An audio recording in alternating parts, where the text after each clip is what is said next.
യേശുക്രിസ്തുവിന്റെ നാമത്തിൽ നിങ്ങൾക്കെന്റെ സ്നേഹം നിറഞ്ഞ ആശംസകൾ. ഈ സ്ഥലം നന്നായിരിക്കുന്നുവോ?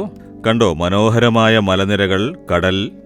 ഈ കടലിനും മലയ്ക്കും നടുവിൽ വളരെ മനോഹരമായ കുറെ ഹോട്ടലുകൾ നിർമ്മിച്ചിരിക്കുന്നു. ഒരുപാട് ടൂറിസ്റ്റുകൾ വരുന്നു, ഇവിടെ വന്ന് താമസിച്ച് എൻജോയ് ചെയ്യുന്നു. കാരണം ദൈവം അതിമനോഹരമായ ഒരു പ്രകൃതിയെ സൃഷ്ടിച്ചു കൊടുത്തിരിക്കുന്നു, മനുഷ്യർ കണ്ട് രസിച്ച് സന്തോഷിക്കുവാനായി. ഈ സ്ഥലം കാണാൻ വളരെ സന്തോഷം തോന്നുന്നുണ്ട്. ശരി, ഇന്ന് ദൈവം നമുക്ക് തരുന്ന വാഗ്ദത്തം എന്താണെന്നറിയണം അല്ലേ? നിങ്ങൾ കുലുങ്ങുകയില്ല എന്ന് ദൈവം പറയുന്നു. കുലുങ്ങുന്നില്ലേ നിങ്ങൾ?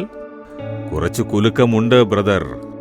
എന്ത് ചെയ്യണമെന്നറിയില്ല. ഈ പ്രശ്നം എന്നെ കുലുക്കുന്നു, ഈ പോരാട്ടം എന്നെ കുലുക്കുന്നു, സാത്താൻ എന്നെ കുലുക്കുന്നു, ദുഷിച്ച ജനങ്ങൾ എന്നെ കുലുക്കുന്നു, എന്നെ സമാധാനത്തോടെ ഇരിക്കാൻ വിടുന്നില്ല എന്ന് വിഷമിക്കുകയാണോ നിങ്ങൾ? നിങ്ങൾ കുലുങ്ങാതിരിക്കാൻ ഒരു കാര്യം ചെയ്യണം. വേദപുസ്തകത്തിൽ 1 യോഹന്നാൻ 2-ാം അധ്യായം 11-ാം വാക്യത്തിൽ ദൈവ ഇഷ്ടം ചെയ്യുന്നവനോ എന്നേക്കും ഇരിക്കുന്നു. അതായത് അവനെ ഇളക്കാൻ സാധിക്കില്ല, അവൻ നിലനിൽക്കും. ആരാണെന്നോ? ദൈവത്തിന്റെ ഇഷ്ടം പ്രവർത്തിക്കുന്നവൻ. അപ്പോൾ നിങ്ങൾ കുലുങ്ങാതെ നിലനിൽക്കണം. എന്നുവെച്ചാൽ ദൈവ ഇഷ്ടപ്രകാരം പ്രവർത്തിക്കാൻ നിങ്ങൾ തയ്യാറായിരിക്കണം. നാം പ്രാർത്ഥിക്കുമ്പോഴും ദൈവം നമ്മുടെ പ്രാർത്ഥനയ്ക്ക് ഉത്തരം തരണമെങ്കിൽ ദൈവ ഇഷ്ടപ്രകാരം പ്രാർത്ഥിച്ചാൽ ആ പ്രാർത്ഥനയ്ക്ക് ഉടനെ ഉത്തരം തരും. അപ്പോൾ പിതാവിന്റെ ഹിതപ്രകാരം, ദൈവഹിതപ്രകാരം ജീവിക്കുന്നവന് മാത്രമേ സ്വർഗരാജ്യത്തിൽ പ്രവേശിക്കാനാവൂ എന്ന് യേശു പറഞ്ഞു. അപ്പോൾ ദൈവഹിതം എന്നത് വളരെ പ്രധാനപ്പെട്ട ഒരു വിഷയമാണ്.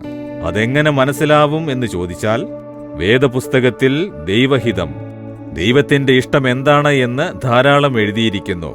അപ്പോൾ വചനം വായിച്ച് പലതും അറിഞ്ഞിരിക്കണം. അതിൽ എല്ലാം എഴുതിയിരിക്കുന്നു. പണ്ടുകാലത്ത് ഇങ്ങനെ നടക്കണം, അങ്ങനെ നടക്കണം എന്ന് എഴുതിയിരിക്കുന്നു. ഇപ്പോൾ ഞാൻ എന്തു പഠിക്കണം, എന്തു തൊഴിൽ ചെയ്യണം എന്നെല്ലാം അതിലുണ്ടോ എന്ന് ചോദിച്ചാൽ, ദൈവഹിതം വെളിപ്പെടുത്തുന്ന പരിശുദ്ധാത്മാവ്. അപ്പോൾ പരിശുദ്ധാത്മാവിനാൽ നിറഞ്ഞു പ്രാർത്ഥിക്കുമ്പോൾ പരിശുദ്ധാത്മാവ് നമുക്ക് ദൈവഹിതം അറിയിച്ചു തരും. നമ്മെക്കുറിച്ചുള്ള ദൈവഹിതം എന്ന് ചിലര് പറയാറുണ്ട്. നിങ്ങളുടെ ശുശ്രൂഷ ഗ്രാമത്തിലുള്ളതുകൊണ്ടാണ് കർത്താവ് അനുഗ്രഹിക്കുന്നത് എന്ന്. എങ്കിൽ പട്ടണത്തിൽ ശുശ്രൂഷ ചെയ്യുന്നവരെ അനുഗ്രഹിക്കില്ലേ? എത്രയോ ശുശ്രൂഷകൾ പട്ടണത്തിലുണ്ട്, കർത്താവ് ആശീർവദിക്കുന്നു. അപ്പോൾ ശുശ്രൂഷ പട്ടണത്തിലാണോ ഗ്രാമത്തിലാണോ എന്നതല്ല പ്രധാനം, ദൈവഹിതപ്രകാരമായിരിക്കണം. ഞാൻ ചെന്നൈ പട്ടണത്തിൽ 12 വർഷമുണ്ടായിരുന്നു. അവിടെയാണ് സ്കൂളിലും കോളേജിലുമൊക്കെ പഠിച്ചത്. പിന്നീട് രക്ഷിക്കപ്പെട്ട് ബൈബിൾ കോളേജിൽ പഠിച്ചു. പക്ഷേ ദൈവം എന്നെ ശുശ്രൂഷയ്ക്കായി വിളിച്ച ഉടനെ, ദൈവമേ, ഞാൻ എവിടെയാണ് ശുശ്രൂഷ ചെയ്യേണ്ടത് എന്ന് ചോദിച്ചപ്പോൾ, നിന്റെ ഗ്രാമത്തിലേക്ക് പോ, അവിടെ നിന്നുകൊണ്ട് ശുശ്രൂഷ ചെയ്യേ എന്ന് കർത്താവ് പറഞ്ഞു. ഞാൻ 12 വർഷം ഇടപഴകിയത് ചെന്നൈ പട്ടണത്തിലായിരുന്നു. വർഷത്തിൽ ഒരിക്കൽ നാലുമാവടിയിൽ പോയി വരും. ഇപ്പോൾ അവിടെ ചെന്ന് ശുശ്രൂഷ ചെയ്യുമെന്ന് പറഞ്ഞാൽ വല്ലാത്ത കഷ്ടമാണ്. പക്ഷേ ദൈവഹിതം അതാണെന്നറിഞ്ഞ് ഞാൻ അവിടേക്ക് പോയി.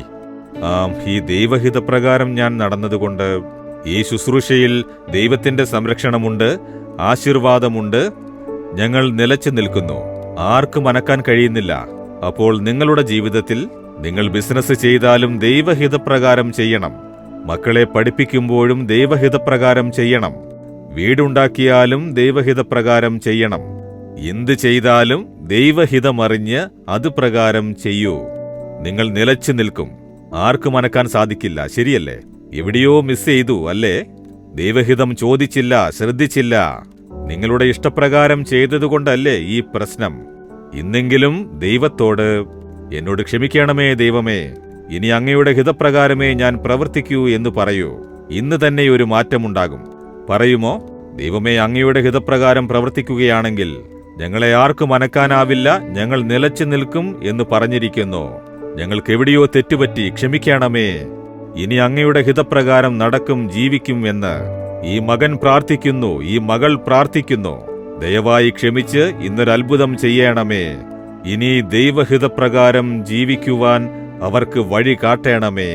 യേശുവിന്റെ നാമത്തിൽ പ്രാർത്ഥിക്കുന്നു. ആമേൻ, ആമേൻ. Jesus readings Malayalam YouTube channel subscribe ചെയ്യുക. ബെൽ ഐക്കോൺ ക്ലിക്ക് ചെയ്യുക. ഞങ്ങളുടെ ദൈനംദിന പ്രോഗ്രാമുകളെക്കുറിച്ചുള്ള അപ്ഡേറ്റ് ലഭിക്കുവാൻ